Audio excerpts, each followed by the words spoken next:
and welcome back to Summer Lunch Break. Today's episode covers all things Nautique boats as we sit down with Nautique's West Coast account manager, Greg Dick. Greg has been a part of the industry for over 30 years now, and his work ethic in those years has helped him grow from working in the HO Hyperlite warehouse to where he is today. During this episode, we get some insight on Nautique's electric boat, as well as what's to come for 2022. Be sure to grab some grub and tune in. It's Greg Dick. You know what I'm really scared about is if the wakeboarders get too close to shore, they may use some people on the shore as bonking items.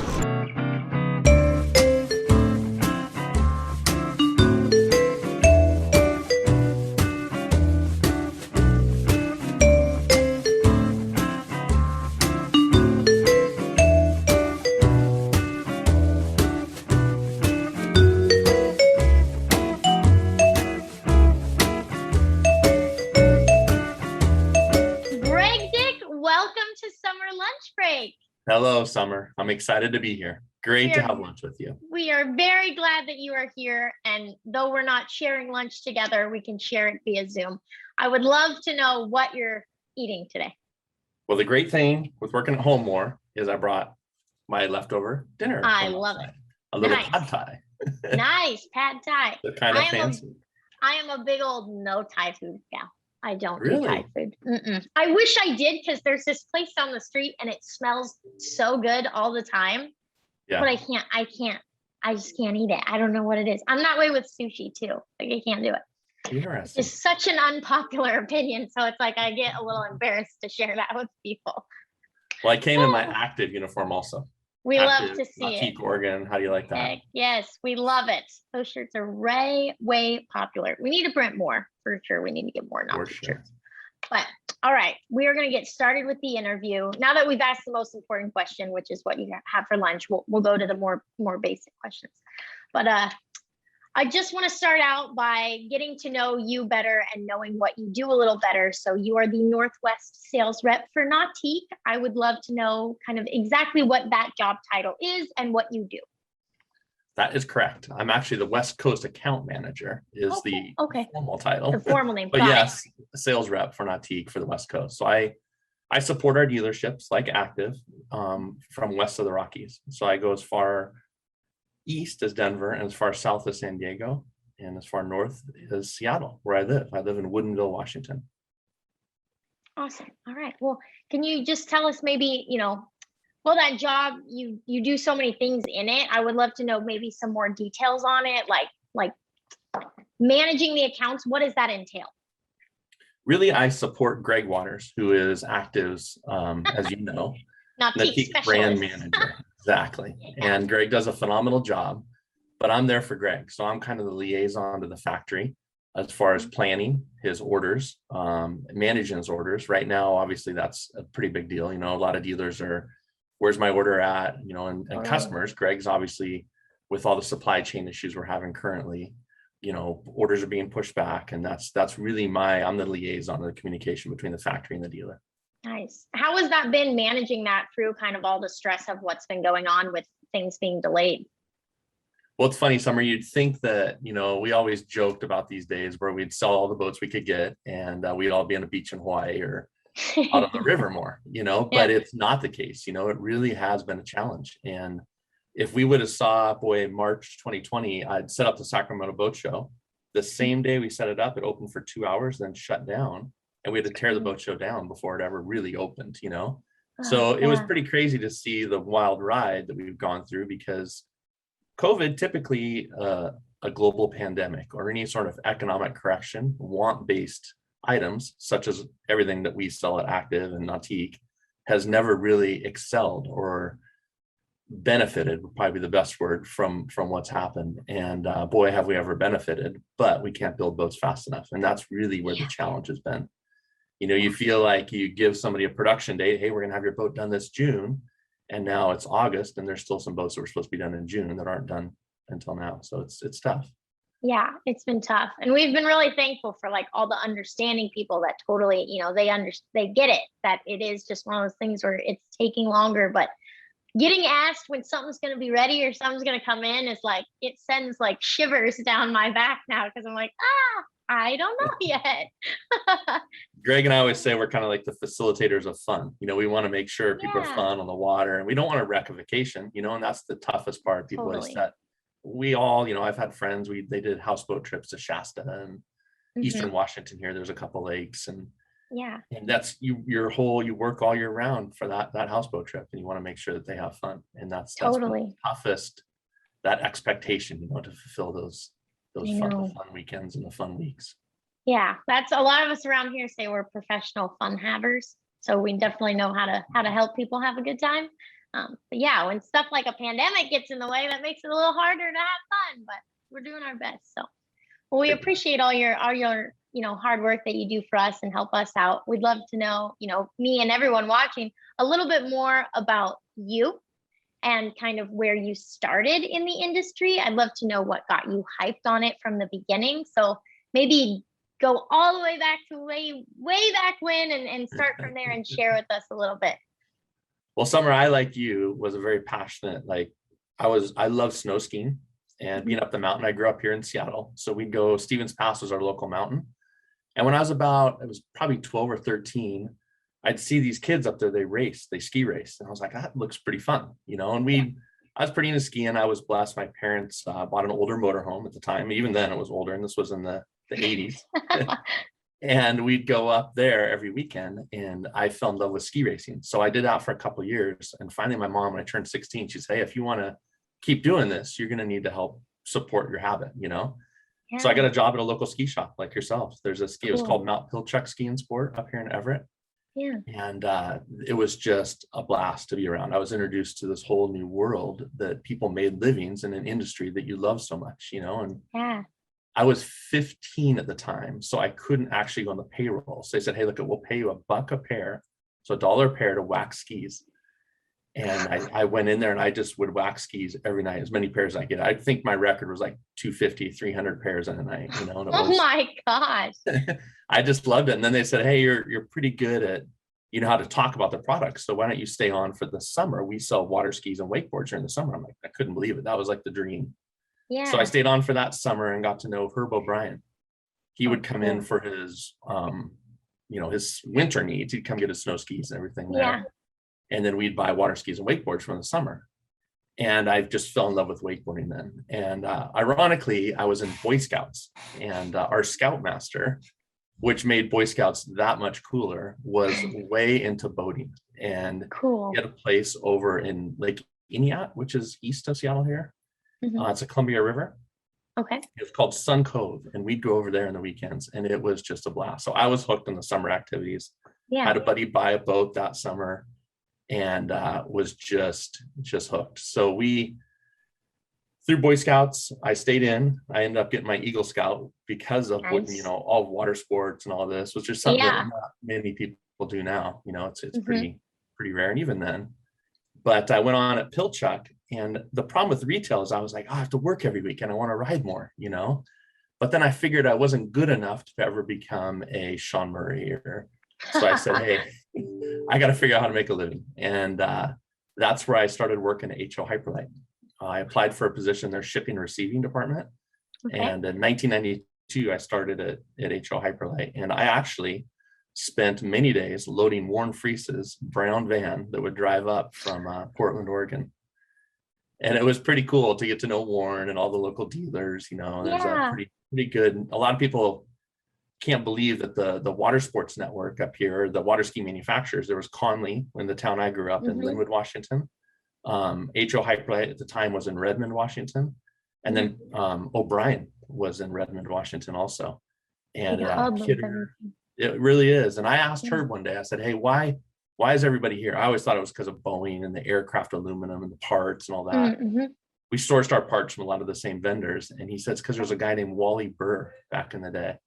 And a lot of these guys, I don't know if it was all of them, Pat Conley, Denny Kidder, Herb O'Brien, a lot of these guys worked with or were inspired by this Wally Burr. And he was here because of all the hardwoods in the Northwest from the trees. Oh, okay. Obviously back then it was all about the veneers and the top sheets that you could put on, how beautiful your ski was. Yeah. So it was pretty cool to kind of get a little history from him. But I just started in shipping and receiving at HO Hyperlite, and they figured out that I could talk about product. I knew wakeboards and water skis. And that's when they said, hey, you want to go into customer service, where I would be the front line to the dealers. And this was my second year there. So 1993, I think it was. 91, we'd come out with the Hyperlite wakeboard. So things were exploding at HO Hyperlite. Yeah. And they'd send me to some of the boat shows that nobody wanted to work. So I'd go to Little Rock, Arkansas, Casper, Wyoming, were some boat shows that the reps didn't want to go to. But we felt like we needed a little factory support. And in working these shows, I started selling quite a bit. So one day, Brian Gardner, who is now the president of Radar Ronex, he said, hey, do you want to become a rep in Southern California? And I said, yeah, the time I was going to community college up here in Seattle. And he said, well, go home and think about it. I go, no, I don't need to go home and think about it. I'll take the job. Yeah, right now. So I had Southern California, Arizona, Nevada, and was under a rep. His name was Joe Sassenrath. And HO Joe, they called him down there, and they still do to this day. It was just an incredible just leader. He took me under his wing. He was really my mentor and helped me become a sales rep and account manager. And that's really what set my feet into this field. I just loved it. And I did that for I was at HO Hyperlite for almost 20 years. I'm kind of dating myself now, but and worked my way up. There was the Radar Ronex. There was a split where they went and started Radar Ronex, and a lot of us stayed back. And there were some great opportunities for some of us. So I rose to like a marketing position and helped manage our team, which was probably not the best years to do it. It was 08, 09. It was really tough. Went through some, had to have some tough meetings, but it was quite a path at HO Hyper. I loved it. And then really in 08, 09, our international sales were exploding because it's like everything in the US was on sale.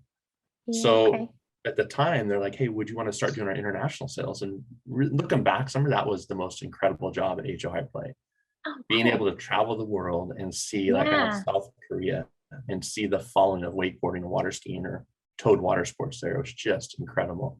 Russia, Australia, New Zealand. It was it was an incredible experience. So if I could give anybody any advice, that's really one of the biggest dream jobs, I think, in the industry. And then, of course, I always aspired to work for Nautique. It was always during those times, Bill Jurgen and the team at Natik was doing the same. Their international business was up, but their domestic business was down. So I got to know Bill as we were traveling. And told him how much, it was pretty special. Yeah. How much I just loved the brand. We were always partnered up at HO Hyperlite with Mastercraft. And I always had a Nautique boat. I was always just a huge Nautique fan. And my biggest dealer in Southern California was California Craft at the time. So I wouldn't dare buy another boat anyways. But getting to know Bill through that, I told him what a Natik fan I was. I'd love to work for the company someday. And that's where the opportunity came up and where I'm at today. Yeah, that's kind of the Reader's Digest version. But I love it. It's fun. Yeah. It's like I said, we're the facilitators of fun. We do something that we love, like yourself. You're passionate about the industry, and you find a way to make a living at it. We're really blessed. Yeah. Fun is my job. That's what I like to tell people. It was always really rad when I got hired here, going back to school and having all my friends be like, your job looks so cool. Like, it's so fun. They let you go out on those boats. And I was like, yeah, it's pretty rad. I do really love the industry. So that's super cool to hear, just kind of coming from starting out as a warehouse person and working your way up. I'd like to ask a little bit about I feel like a lot of young kind of bucks are getting into the industry and they don't seem to have maybe as much drive to level up and work hard. I feel like a lot of people they kind of expect a job to be handed to them. And I'd love to know your opinion on just starting from the bottom and working your way up, what that means. You see that a lot now. And even at the dealership level, they all want to be Greg Waters, your guys' Natik brand manager, or myself. And we didn't just get this job. There's lots of Friday nights, Saturday nights, either spent on the road or getting a boat ready for somebody else to go out and have fun. And it's those days that really paves the way to the future. And working in the warehouse, unboxing all the boards, all the filing the warranty claims or whatever it might be. It's that those that's where you kind of the cream rises. And Warren has really been great. You know, he's Warren Freese, the owner of Active. I'm sure Yes. everybody that's watching the podcast probably knows he's really Yeah. surrounded himself with incredible people. And Bill always says that at Nautique, you know, it's Warren was smart. You know, he says, I can't do everything. And as much as he tried to back in the day, if I'm going to grow, I need to hire people like Matt and Greg, yourself, Dan Lay. It's just build a great team around me. And that's where the team, like at Correct Craft or Nautique, were really big from promoting within. And that really, I think it incentivized people to work harder. You know, like there's multiple stories at Nautique in Orlando where people have risen from same thing as me, sweeping the floors, to an executive level position. And there's employees there. We have a Kay Hess. She handles all of my expenses. I just sent her a little letter today with all my receipts in it. And she's worked at Nautique for over 40, almost 50 years now. Wow. And she's been the same. She's risen to the top. You know, it's pretty cool. Yeah, that is rad. I think it's cool to speak on teamwork too, is like the people you surround yourself with definitely help you build your way up. It's good to be with people that are kind of the same work ethic too. That's a huge thing. Yep. Surround yourself with the people you want to become, you know. Yeah. Do you know, if you had to point out a couple people that you've surrounded yourself with, who would those people be? Well, I've been blessed. Herb was incredible. You know, Herb O'Brien was one that if you were working hard out in the factory, and he only did this to me once, but you think about it every day. He came by me one day, he goes, hey, I've been noticing you're staying late, you're doing this extra, you're going the extra mile. Here's $100. I'll never forget that $100 he gave me, you know. Yeah. He was a great mentor for me. Obviously, Joe Sassarath and the whole Nautique, or the HO Hyperlite sales team. There's a group there, Eddie Beverly, your guys' rep, Scott Sims. They've been there 20, 30 plus years. It's pretty rare that you hear that. But then Bob Archer came in, and Bob was a great mentor. You know, he taught me a lot about, there's a lot of things every day that integrity, commitment is a big thing. Bill wrote a book. It's called Education of CEO. We're reading right now. And the last book, or the last chapter, is integrity. And it's really this time of, like we were talking about earlier, it's with delayed product orders. You want to make sure that you're representing the company in the right way, saying, hey, look at this, when the boat's going to be done. Because people do build their lives around it, you know, or they'll build their vacations around it, and they're fun. Yeah. So Bob and Herb and Bill Jurgen is just incredible. You know, the whole team at Nautique, from Greg Maloon, whose grandfather started the company, you know, he's our president to this day. Yeah. Just the team there, it's like the Active team. You know, we're all in it because we love boating, and we love being the facilitators of fun. We want to be the most innovative boat company out, but we want to make sure that when you go out, you have fun, and it's a safe, reliable experience every time. That's what we're shooting for. Yeah, rad. I'd love to touch on kind of the history of Nautique too, if you wanted to, you know, kind of from the beginning there, share with us, you know, where it started and how far it's come. Obviously, these boats are pretty advanced, pretty luxurious.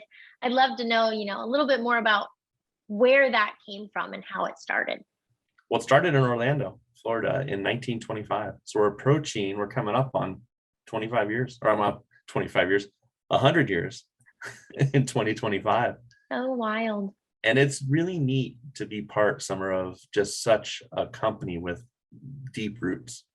The history there, I mean, they were wooden boats obviously back then. In the 60s, we started building fiberglass boats, but they were called, and I'm not the best history buff, but they were called a dory boat, I believe. Okay. Which was essentially a rowboat, you know, as a 16-foot wooden boat. Crazy. Yeah, and it's morphed into, they saw an opportunity in fiberglass boats to build water ski boats in the 60s. I think it was around 66, 67 is when the first fiberglass boats came out.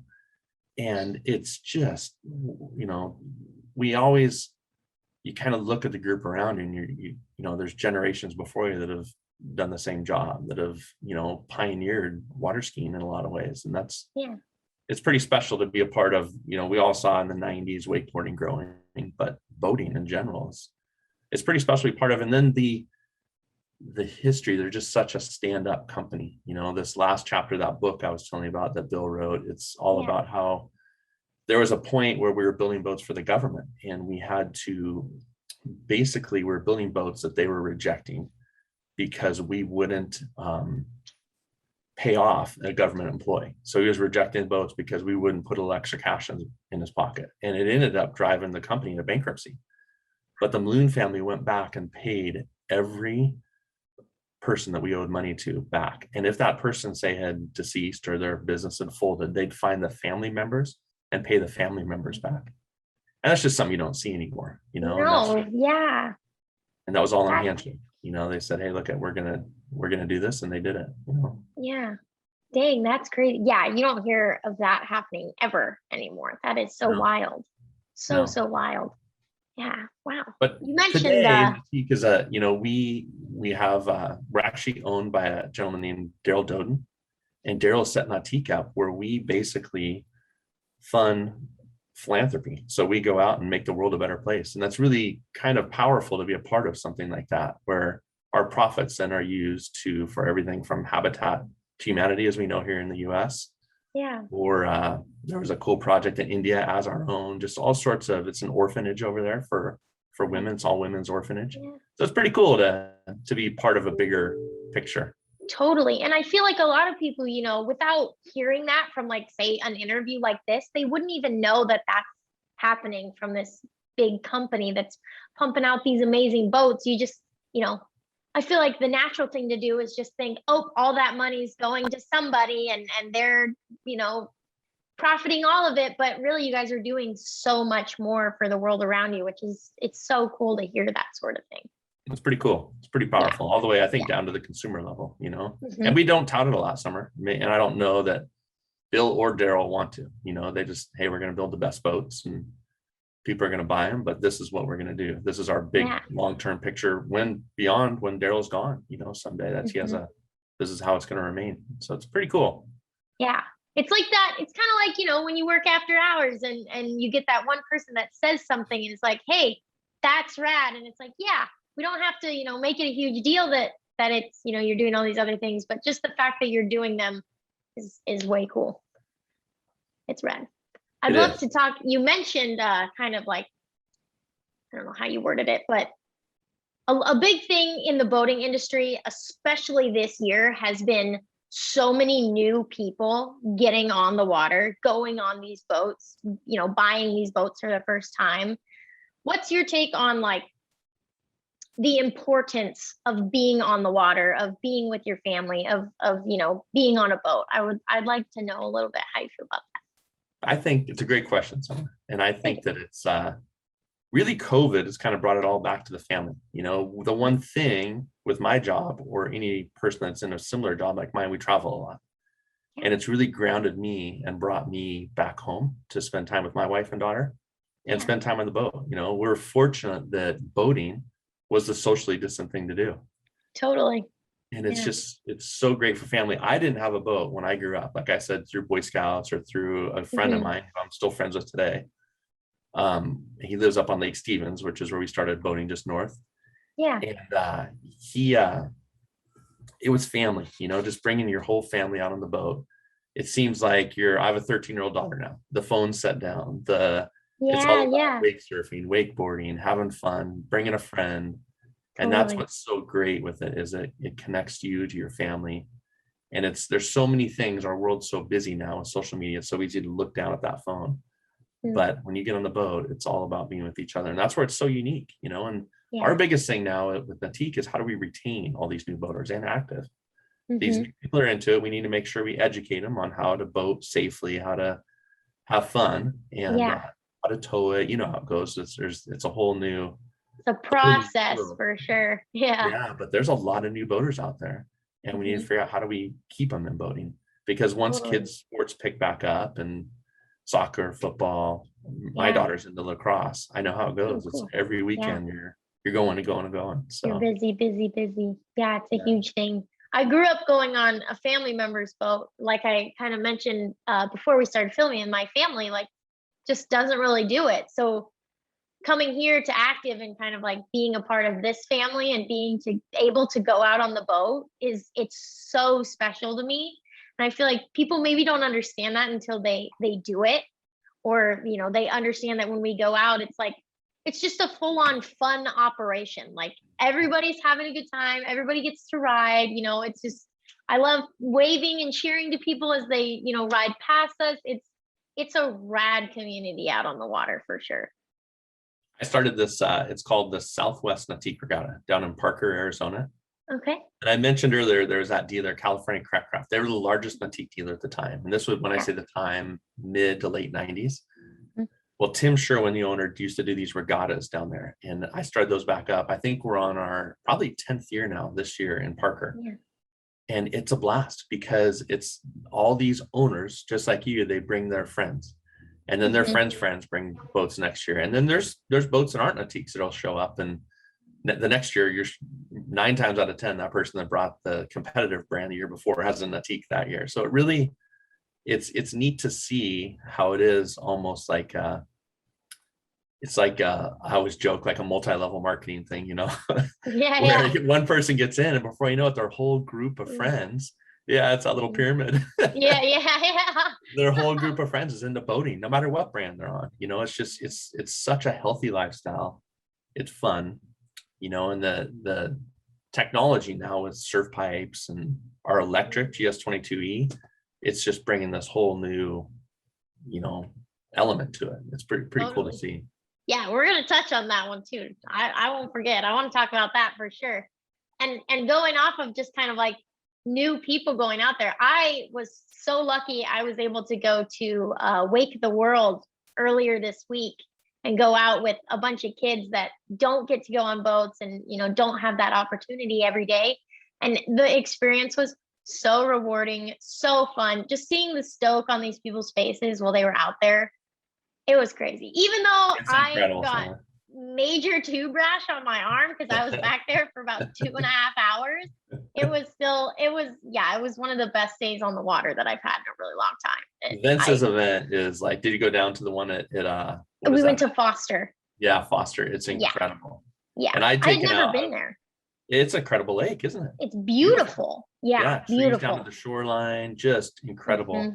Yeah. But it changed my life one day. I went down there and I took out a foster family and these kids had never been on a boat before, ever. Any type, rowboat, anything. They didn't know how to swim. They didn't tell me at first.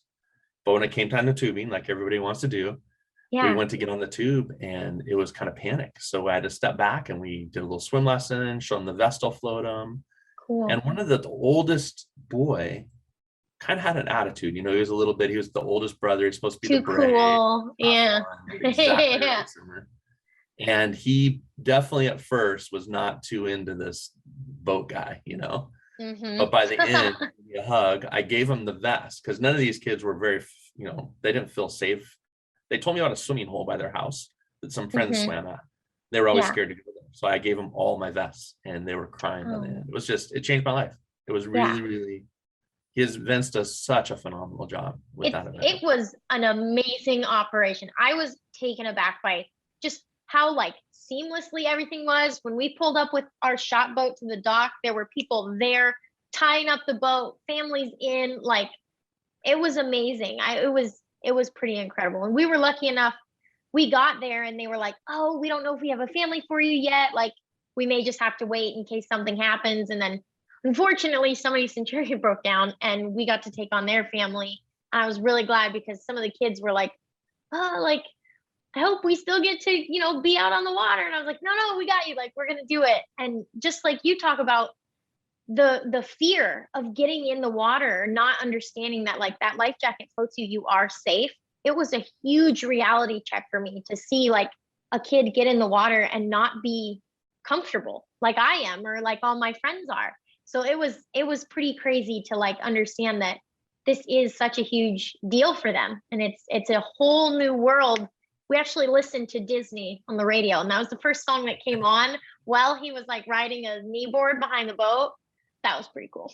That's really cool. Yeah, that was awesome. We just did Pass the Handle, I think, was that same weekend, right? Sunday, I think, of that weekend. Vince's event on Monday. Mm-hmm. I was with Rusty Monoski up here, and we have a smaller regatta we started up here. It's called the Northwest Natik Regatta. It was in Tri-Cities. Yeah. And Rusty passed the handle that day. And it was neat to see, Rusty can be intimidating. He's a bigger guy. He's not your typical wakeboarder, but he's down to earth. And this kid's his dad asked him, and his dad's been trying to get the son to wakeboard for a while. And finally he looked at Rusty and he couldn't say no to Rusty. Yeah, that would be very difficult. Yeah, he got up 3 times, every single time. He never had an unsuccessful deep water start. It was pretty cool. And Rusty's, after we got done, Rusty's like, oh my God, just pass the handle day. This was like the perfect day to do this. And Yeah. It's almost like when you teach someone or you share that experience, like I know they're probably having fun, but I almost feel like I'm having like the most fun because I'm so excited. Like it's so cool. Yeah. Somebody gets up for the first time, they're kind of like mixed with like fear and joy. And I'm just freaking out, like so happy that it's happening and I get to see it or be a part of it, Yeah. It's pretty cool. I'm sad I missed you and Rusty. That would have been so cool to see you guys, but yeah, that was a bummer. He's a I know. fun I guy. had to go camping that weekend. Families first, Summer. Families first. Yes, it was a very good camping trip. I took a lot of naps in the sun and I feel amazing afterwards. So that was great. That's good. We're gonna jump into, I call them like hot takes. Like I kind of mentioned, I want to talk about Nautiques and what's going on there. So I know a lot of people have questions or they pop on YouTube when they're looking for the newest and latest things. So I'd like to kind of cover some of that. My first question, I'm going to read these off so I don't misspeak, but oh wait, hold on. Before we get to Nautique, I'm ahead of myself. You've been a part of the industry for, since the early stages. And I'd like to know kind of where you think it's headed as far as like competitions, where the boats are going, sponsorships, boat sponsorships, kind of what that's like. Because I know a lot of people wonder like, oh, like, well, how, Rusty just switched to Nautique. Like, how does that happen? What is that like? What are those processes? And I think a lot of people would be interested to hear what that is like. That's changed. I mean, I remember going, probably the best example is the Portland Pro Tour. I don't know if you ever had a chance to go, but it was at Blue Lake, right at the end of the airport there. And it was incredible. It's probably one of the best crowds in the whole tour at the time. I mean, there was some, and I'm taking a guess, but there was at least 10,000 people there. The so beaches crazy. were lined with people. And it was really cool, great vibe. Yeah. And then recently we had the Natik Nationals up here in Monroe, Washington at Lake Ty, which is the dream site. Like it's this perfect lake. It was dug by the same person that dug Radar Lake. So it's, he tapered the shorelines right and did all this cool stuff. Well, we were lucky to get 1,000 people, a day. We did, but it was completely different vibe, Totally. And I think now people are just tuned into the virtual side of things, and I do think that it's the contest side. Growing up in the Northwest, we'd follow Bill McCaffrey and Greg Nelson were like our idols as kids, Bill from Alliance Wakeboard Magazine. Greg now works for Hyperlite. But we'd follow them around Lake Sammamish in my young days at Hyperlite, and we're like, we just emulate what these guys were doing, is what trick did they land? And you couldn't see it that night on social media. Obviously, you'd have to wait until a wakeboard film came out. Totally. But we knew these old wakeboard films, and we knew these guys as sponsors. You see their photos in the magazines, and I think that's what's really changes is turned more virtual. But the contest side definitely pushes the sport. Like you see where the sport's going. And then there's also the free ride side that I was always, a fan of. On the video side, it's neat to see what Trevor has coming up. He's going to a full length film where they're going to hold back everything that happens. And I miss that. I have every wakeboard film in a box in the garage right now that was ever made. Cool. Yeah. Oh, that's so rad.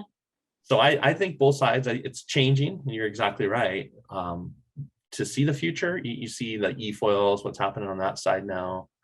I think there'll always be a place for wakeboarding. You see how we've pushed the sport with the e-boat, that the future where that goes it's unknown. It's really incredible. It is crazy. Yeah. You mentioned Trevor. That film, we all were freaking out, right? And that was my nickname in college was actually Scum, because my shorter version of Summer is Some. So when I'd go out with my friends, they would call me Scummy. As I found out, Warren doesn't like that nickname for me because he thinks it's mean. So we don't use that around here. But when I saw that was the name of the film, I was like, that's rad. Like, that's pretty dope. So I am so stoked to see what comes out of that. And he actually mentioned, I actually saw it on social media, but just kind of the importance of like stepping back and how video and photo used to be such a big deal back in the day. Like if you got on a cover of a magazine or you were in a movie, compared to now, it's like throw it up on Instagram and 100,000 people will see it in a matter of minutes. It's so crazy just how that has changed. And I wonder if it's, like, what do you think? Do you think it's a more beneficial thing for these riders, or do you almost think that it can somewhat be kind of a setback for them? I think it opens our sport up to more people. So in the big scheme of things, I think it's better. But then you listen to Trevor and, I know Bill's been a big part of it. Corey Murata also at Alliance. It's the quality, not the quantity. You feel like you need to post every day, but you also need to, in a way, make sure you're making the sport look the best, or you look at, when I moved to Southern California as a rep down there, I lived in Canyon Lake. And at the time it was like the Mecca. Randy's dad, Larry, myself, a photographer named Kelly Kingman.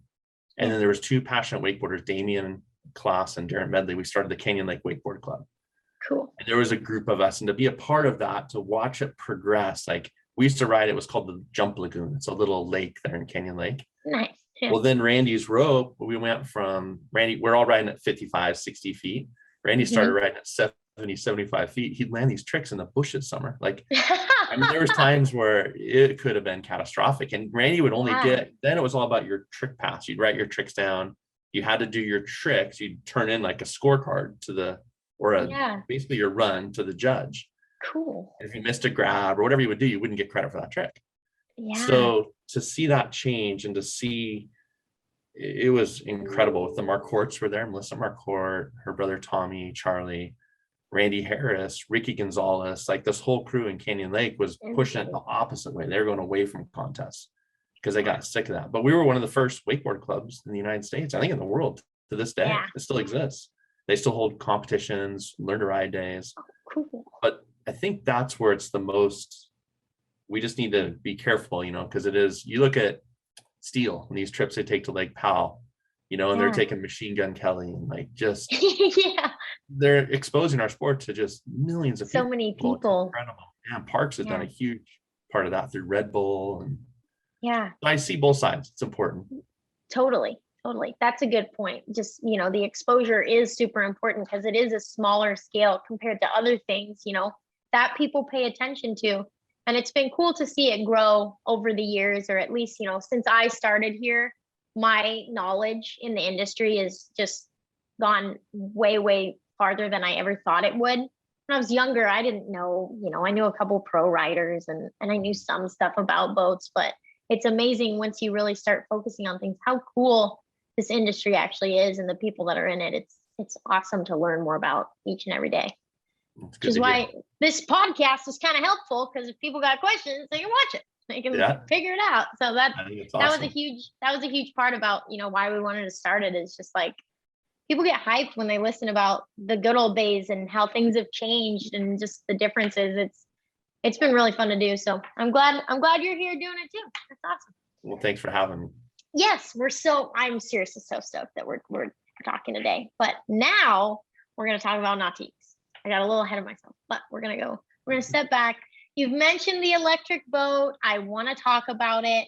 I honestly just want you to kind of give me like as I've asked about pretty much everything today, where it started, like where did that idea, grow from, and what pushed Nautique to say, okay, we're doing it. It's happening. Like we're going to be the one that makes this jump. I believe it was born somewhere in 2006. I think it was the first electric ski Natik, and it was a ski boat. It was a direct drive ski boat. And I couldn't tell you at the time because I didn't work for Natik at the time, but I believe it was, building an environmentally friendly or an electric version of a ski boat where you don't have to use fuel. I think that was the biggest. I know there was some talk at the time. We felt that if gas prices went to a certain point, that that it would slow boat sales. And that was, I don't know that that's what drove it, but that was definitely a concern. And we've always been an innovative company. But really, when today's Ingenuity drive system that you see, what set that apart is Bill said, hey, look, we're so focused on building the best boat at Nautique. PCM's focused on building the best motor. We need somebody, and he started up Ingenuity, we need a company that's just focused on the electric motor or electric propulsion. Yeah. And we had a distributor at the time in Europe that there was a lake over there. And I don't know exactly what lake, and I think it's Switzerland. Basically, you needed a permit to put your boat on the lake if it was an internal combustion motor. Yeah. But if you had an electric motor, you didn't need this permit. And the permit, there's limited. We'll say the number's 300 boats were allowed on. So this permit was pretty expensive, hundreds of thousands of dollars, from what I understand. So if you had this electric motor, this distributor then would order the shells from us and drop this electric motor in over there and sell the boats on the lake. And they were a lot more money because they were all just like they are right now, all handmade. But it was worth it because you didn't have to pay this. Well, then Bill came up with Ingenuity or Watershed. Watershed's kind of the parent company. And what Watershed drives is innovation. They think out of the box. So we're trying to make the best boat. They're thinking, hey, how can we make a boat quieter? How can we make a boat, faster, more environmentally friendly? They're looking at other things that we're not looking at. And that's really what you need, because it's so easy to get trapped like in your lane or your channel. Where Sean Morero and his team are looking at the future. We set up we have a demo center summer right now at Homewood Marina on Lake Tahoe, where it's an Ingenuity experience. So a customer can actually go. There's a company there that basically all they do is teach people all summer long. Nice. And Jeb and his team come in and make this dream day on the water. I think it's in 2-hour increments, but you can go experience an electric boat right there at Homewood. It's pretty cool. That is rad. I haven't, and I've never experienced one. I haven't seen one like here at all. I'm wondering too, people I'm sure have questions of like performance wise compared to a non-electric boat from Nautique, is there a big difference, or are they fairly similar? They perform the same. Obviously the first thing is, well, how long can you go versus tank of gas? Our big thing was the charge time needs to match the run time. So we get about 2.5 hours run time, and it takes about 2.5 hours to charge the boat with a supercharger. And that's what they have set up there in Tahoe. Yeah. You can, most skiers or wakeboarders. Now you could idle the boat on the lake for days and it'd be fun. I'm actually talking surfing, wakeboarding. Yeah. What you're doing. Totally. About 2.5 hours a time. That's rad. That's pretty sick. Yeah. I also want to touch on the diesel boat and kind of what that is about. I'm not as familiar as like how like the big difference between that and a standard boat. So just if you want to tell me a bit about that too, that'd be rad. I'd like to know. That's cool. Same. You think of diesel, you think of a big smoky, dump truck. Yeah.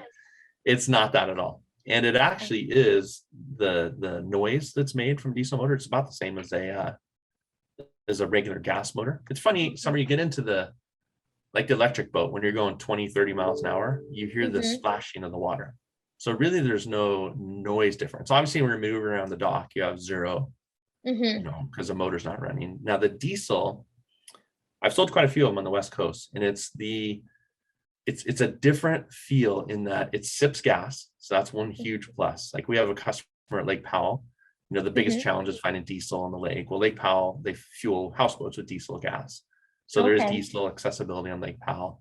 They went about 25 hours before they had to fill up for their second tank of gas. Really? And they were surfing, wakeboarding. They just surf. He said, hey, in fairness, I didn't run it down the lake or anything.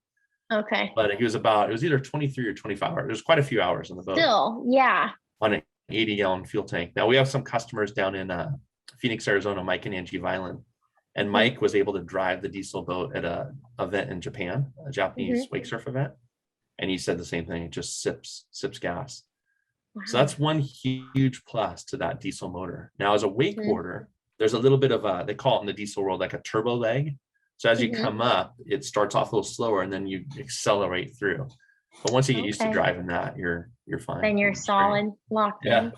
Rad, way cool. That's awesome. I'll have one on the West Coast for a demo, so I'll get you out with Greg and I. Yeah, you let me know. If Greg lets me come with him. Sometimes it's like a little, No, I think he likes me enough to let me go. He does.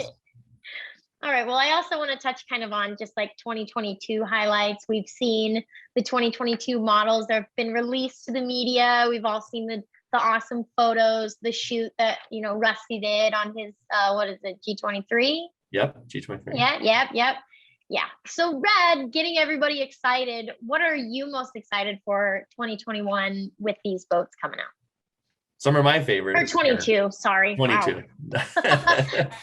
It's tough because we're still selling 2021s, but Yeah.